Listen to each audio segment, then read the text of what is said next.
Welcome back to the channel. My name is Son. You're watching a football corner. Arsenal 0, Brighton 3. Let's get into this game and let's break it down. If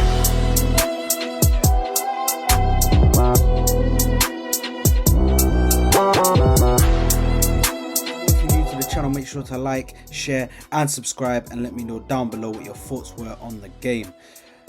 Now, I'm just so disappointed in the team. Unfortunately, wasn't a good performance. Went out there, did not play with an ounce of passion, nothing.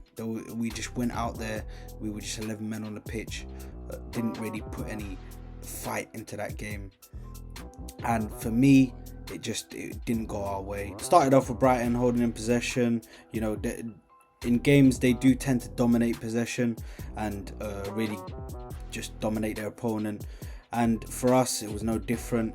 Obviously we didn't want to go toe to toe with them because that is their game plan and they do hit you then on the counter attack. And you know, the fast break with Brighton is just, it's nuts, it's crazy, man. They're such a good team. Listen, hats off to them because they played very well against us in our own backyard, and you know, I can't really say anything else about them except for they just played very well against us. Now the players for us, listen, started off Martinelli and Matoma.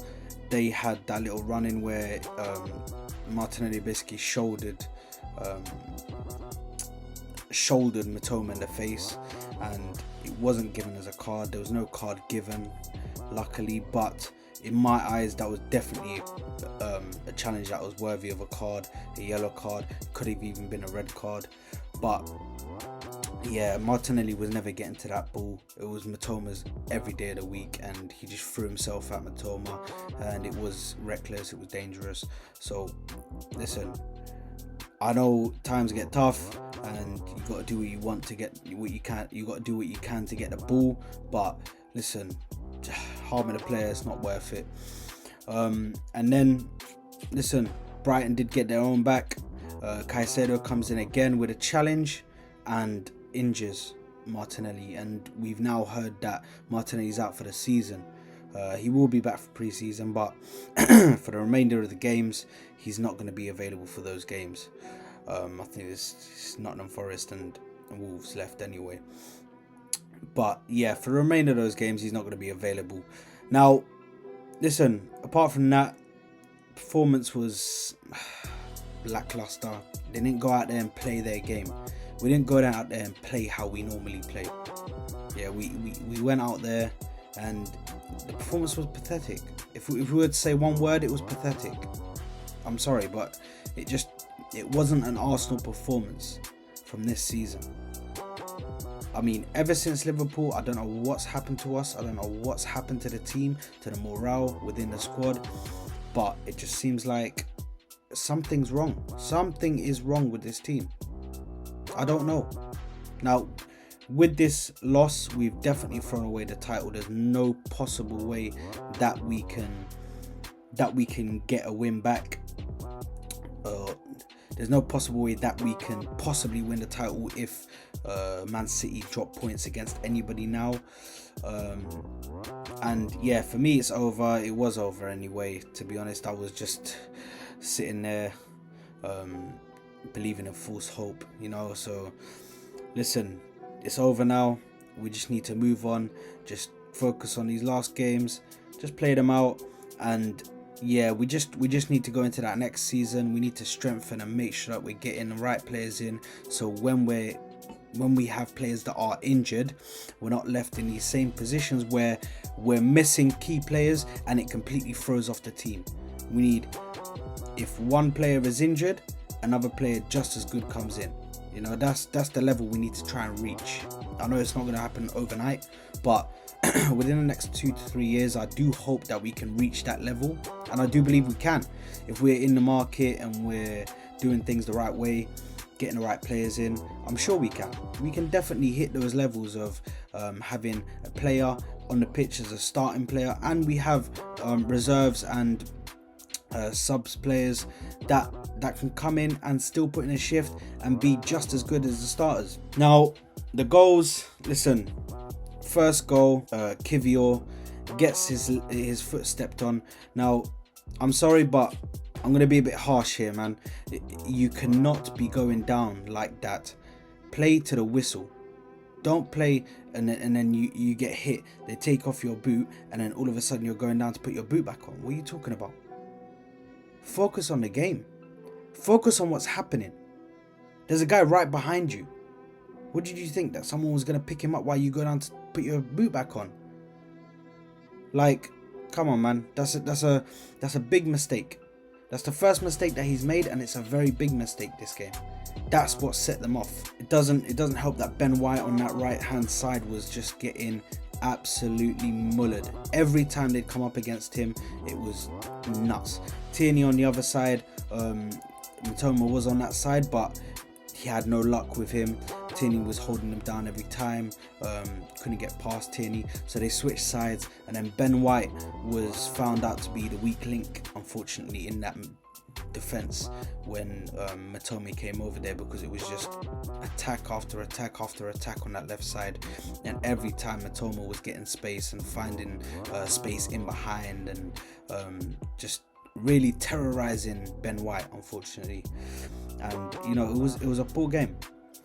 The second goal, Trossard made the mistake and it falls right to Undav, who chips the keeper, you know, very cheeky, and that makes it 2-0 for them.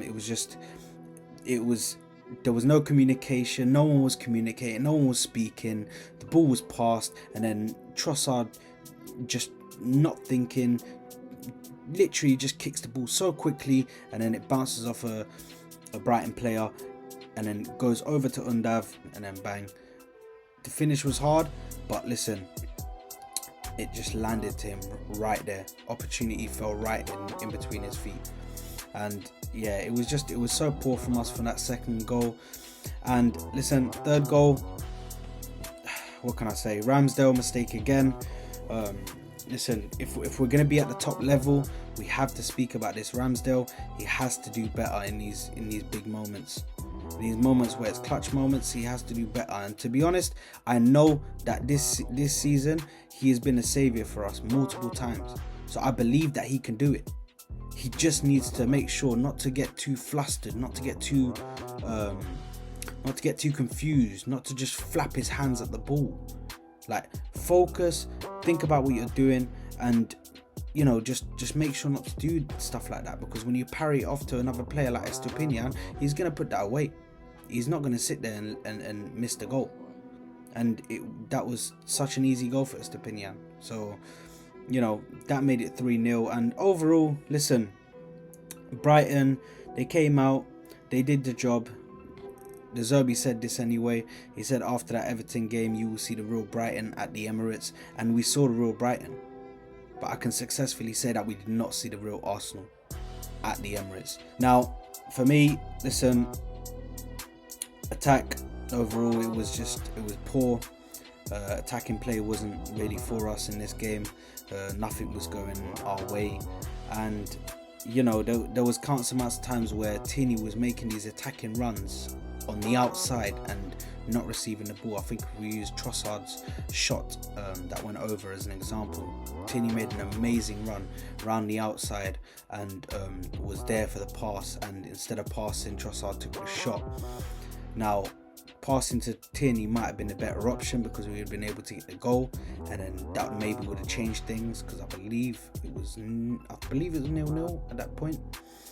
But yeah, that might have changed things, and yeah, you know, it might have been a difference in us probably winning the game and them losing some sort of confidence. But other than that, the attacks for us just weren't going our way. Nothing was really clicking in the attack, and it was just a poor display from us. But yeah, listen, title's over. Title dream that we could have possibly won it, that's over, unfortunately. But now we just got to look forward, look to the next 2 games that are left in this season, and hopefully go into this transfer window, really put our foot down and tell these players, listen, we need you, we're here to buy you.